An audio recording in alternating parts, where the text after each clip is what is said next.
আপনি কি জানেন কিয়ামতের দিন এমন কিছু প্রশ্ন করা হবে যেগুলোর উত্তর দিতে গিয়ে অনেক মানুষ কথা হারিয়ে ফেলবে। আজ জানব কিয়ামতের দিন যে 5টা প্রশ্নে মানুষ থমকে যাবে। ভিডিওটা শেষ পর্যন্ত শুনুন, কারণ এই প্রশ্নগুলো আজই আমাদের জীবন বদলাতে পারে। প্রথম প্রশ্নটা হবে, তোমার জীবন কোথায় শেষ করেছ? যে সময় আল্লাহ দিয়েছিলেন সেটা কি কেবল ঘুম, মোবাইল, দুনিয়া আর গুনাহে শেষ হয়েছে, নাকি আল্লাহকে চেনার পথে, ভালো কাজে, মানুষের উপকারে? তখন আর অজুহাত চলবে না। দ্বিতীয় প্রশ্নটা হবে, তোমার যৌবন কিভাবে কাটিয়েছ?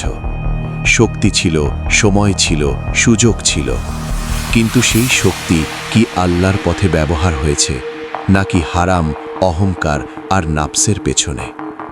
এই প্রশ্নে সবচেয়ে বেশি মানুষ কাঁপবে। তৃতীয় প্রশ্নটা হবে, যা উপার্জন করেছিলে সেটা হালাল ছিল তো?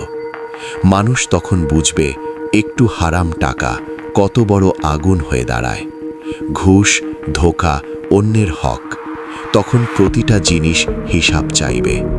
চতুর্থ প্রশ্নটা হবে, যা জানছিলে সেটা অনুযায়ী আমল করেছিলে?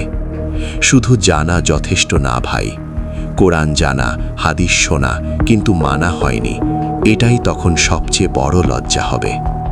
পঞ্চম প্রশ্নটা হবে, আমার বান্দাদের হক আদায় করেছিলে? কাকে কষ্ট দিয়েছ, কাকে ঠকিয়েছ, কাকে অবহেলা করেছ? সেদিন নামাজ রোজা নয়, বান্দার দাবি আগে দাঁড়াবে। ভাই, এই প্রশ্নগুলো কিয়ামতের দিনের, কিন্তু প্রস্তুতি আজ থেকেই শুরু করতে হবে। আমরা এখনো সময় পাচ্ছি তওবা করার, ঠিক হওয়ার, আল্লাহর কাছে ফিরে যাওয়ার।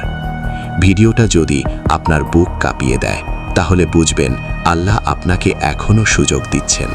ভিডিওটি ভালো লাগলে অবশ্যই লাইক, কমেন্ট ও সাবস্ক্রাইব করবেন। ধন্যবাদ সবাইকে।